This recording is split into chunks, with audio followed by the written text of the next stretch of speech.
Hi అండి. బీరకాయ పప్పు అయితే చేస్తున్నాను. చాలా బాగుంటుంది. ఒకసారి ట్రై చేయండి. కందిపప్పు, శనగపప్పు, పెసరపప్పు వేసుకోవాలి. శుభ్రంగా కడిగేసి ఒక గ్లాస్ నీళ్ళు పోసుకోండి. మరీ ఎక్కువ పోసుకుంటే పలచగా అయిపోతుంది పప్పు. మీకు పలచగా కావాలంటే ఎక్కువ వాటర్ పోసుకోండి.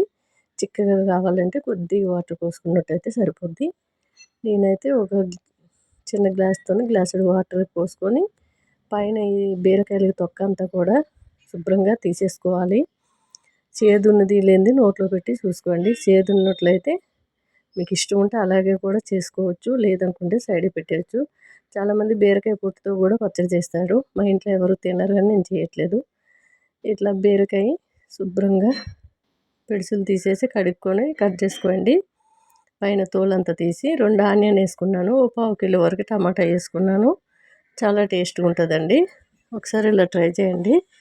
ఇప్పుడు ఎండాకాలం బీరకాయ కానీ సొరకాయ కానీ అలాగే మనకి వాటర్ ఎక్కువగా ఉండే కూరగాయలు తిన్నట్లయితే బాడీ డిహైడ్రేషన్ అనేది అవ్వకుండా ఉంటుంది. అలాగే వాటర్ కూడా ఎక్కువ తాగండి. మజ్జిగ, వాటర్ అలాంటివి ఇవ్వండి. కొద్దిగా నానబెట్టుకున్న చింతపండు, అల్లం వెల్లుల్లిపాయ పేస్టు, రాళ్ళుప్పు, పసుపు, కారం వేసుకున్నాను.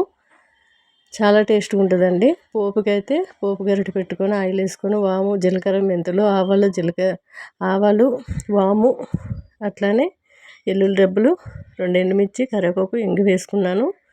చాలా టేస్ట్ ఉంటుందండి. మూత తీసుకొని 2 విజిల్లు వస్తే సరిపోతుంది. ఇట్లా ఏదైనా పప్పు గుత్తుతోని మెత్తగా చేసుకోండి. చాలా ఈజీ, చాలా సింపుల్, చాలా టేస్ట్ ఉంటుంది. చెప్పాను కదా, మీరు ఇంకా పలచగా కావాలంటే కాస్త వాటర్ ఎక్కువ యాడ్ చేసుకుంటే సరిపోతుంది. పోపు వేసుకోండి. లాస్ట్లో బటర్ వేసుకోండి. బాయ్ అండి.